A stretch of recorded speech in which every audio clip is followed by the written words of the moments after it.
So I wanted to give you guys a quick little catch-up video of what's going on so far. So we have the 318 out of a 83 Chrysler 5th Avenue. Changed the cam, put an aluminum intake manifold on it. This is a 51 Plymouth Concorde. I've found out why people usually don't swap engines in these things, because there's not a lot of room in here. A lot of times people talk about offsetting the engine.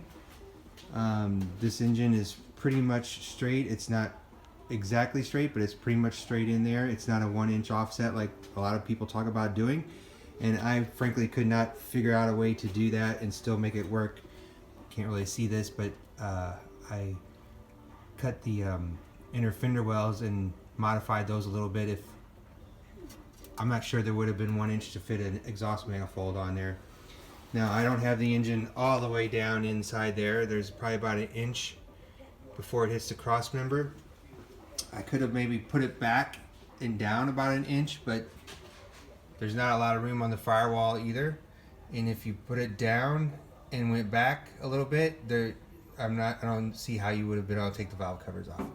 So what I had to do to get this to work, and it's not totally bolted together yet because I want to do some brake work on it first. I'm going to put a firewall mounted brake booster, but what I did is I got an exhaust manifold on this side, which is usually the problem, off of a Power Steering 64 through 66 Dart Valiant Barracuda. And I don't know if we can see inside there at all, but I basically got a steering knuckle on there, swivel on the stock box, and it will just clear. This exhaust manifold has a curve and an extended back to the exhaust manifold, so it goes down further before it starts to turn back, so it gave me enough room. I also straightened the steering wheel, which is not in there yet, to make more room, and moved it over. So the steering wheels in these cars and the steering columns are angled at an angle, and so I've straightened it out, which brings it over to the driver's side here, which gives me room to put the steering in there without having to offset the engine. There's not a lot of room for the radiator, but the radiator does fit inside there.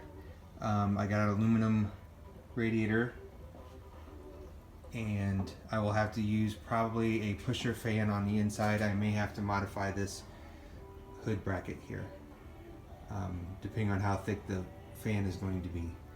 I do not have 3.5 inches right now to fit the heavy duty fans. This air cleaner is off of a 1957 or 58 DeSoto, and what I did is someone gave me a bottom off of a Chevy pickup truck from the 90s, and I just grafted that onto the bottom of this. It actually uses the exact same filter as the Chrysler 5th Avenue. Maybe all the 318s had that same filter, but it actually uses the same one. Another thing I did was the heater core would not fit with this engine in here being high, or any V8 engine, it would not have fit in here. So all I did was take the back off and flipped it around, so that placed the heater core up a little bit higher.